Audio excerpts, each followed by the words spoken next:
that the whole security issues have become more and more prominent on our agenda.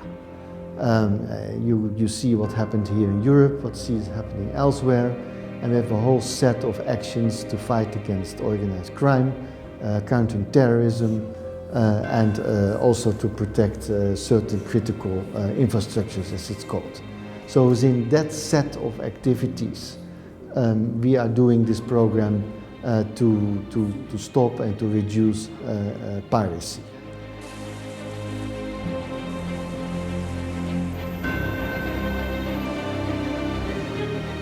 Normally, the private sector, the operators of the ships, they expect free passage, safe passage and secure passage. These specific programs aim to further increase the capacity of coastal guards in order to tackle with the issue of piracy, that they're better equipped in seizing or even preventing piracy.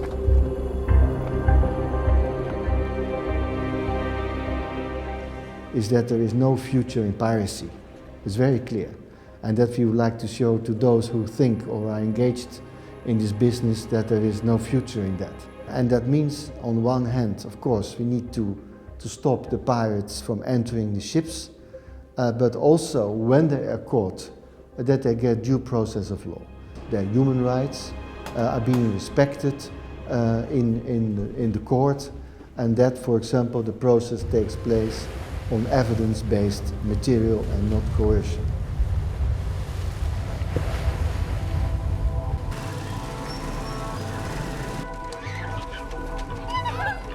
The root causes are lack of education, lack of even health, lack of prospects for a future job in a normal way. So we, with our development cooperation instruments, on a bilateral basis, try to transform the economies and see that this kind of criminal activities are not taking place from a preventive approach. That there is a link between anti-piracy and economic development in the countries concerned, because we understand that there cannot be any development cooperation without a minimum level of security and stability.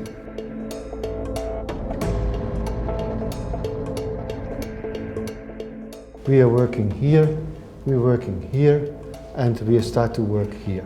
We have started in the northern part of the Indian Ocean with the Emirates and Yemen, and also further down in the Horn of Africa. We have now started on the western part of Africa with Benin, Togo, Nigeria, and so on and so forth. And now the aim is to try to go and work for the whole Indian Ocean. So how do we foster that? We foster that very simple. First, by listening to them. To listening, what is their day-to-day experience, what is their difficulties in monitoring and tracking the way ships are moving, and also what are their challenges and difficulties in the response capacity.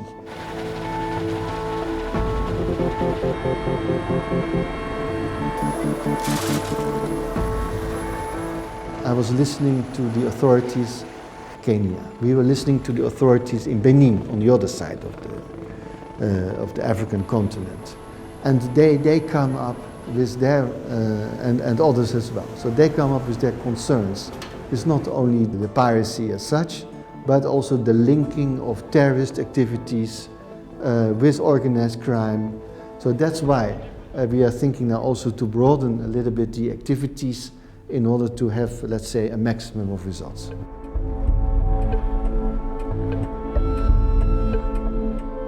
We have looked at the experience in the European Union. It's clear that to be effective, the police cannot act alone. The customs cannot act alone. The coastal guards cannot act alone.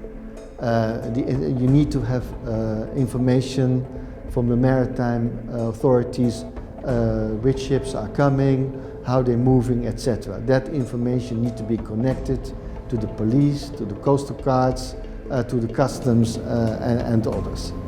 So this multifaceted approach, this working together which for us now in Europe is more or less normal, that concept we would like to transpose to the countries in which we are working, making them aware that only by working together you can be much more effective. But as I said, it cannot be only effective on a national basis because the ships are very mobile, the pirates are very mobile, and you have to do it on a regional basis. So we work first on a national basis and then we try to link the systems on a regional basis. And I hope it will work.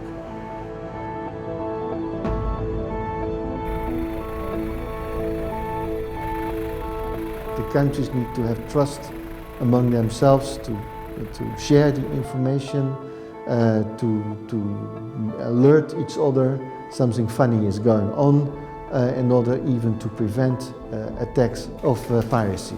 Is it done overnight? No, it's not done overnight. This means fundamental changes in the countries themselves. First of all, agencies start to work to cooperate themselves. And if that's done, they have to start to cooperate with their neighbors. This takes time. This is a matter of trust. This is a matter of information sharing. This is a matter of experts getting to know each other. And that's what we're trying to do via training, via setting up new administrative structures for the people involved, for the experts involved to work together.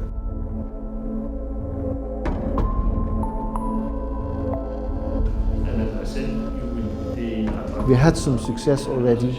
You see a reduction in piracies on the eastern part of Africa, naval operation, and with our measures which are more in relation of building up structures and capacity.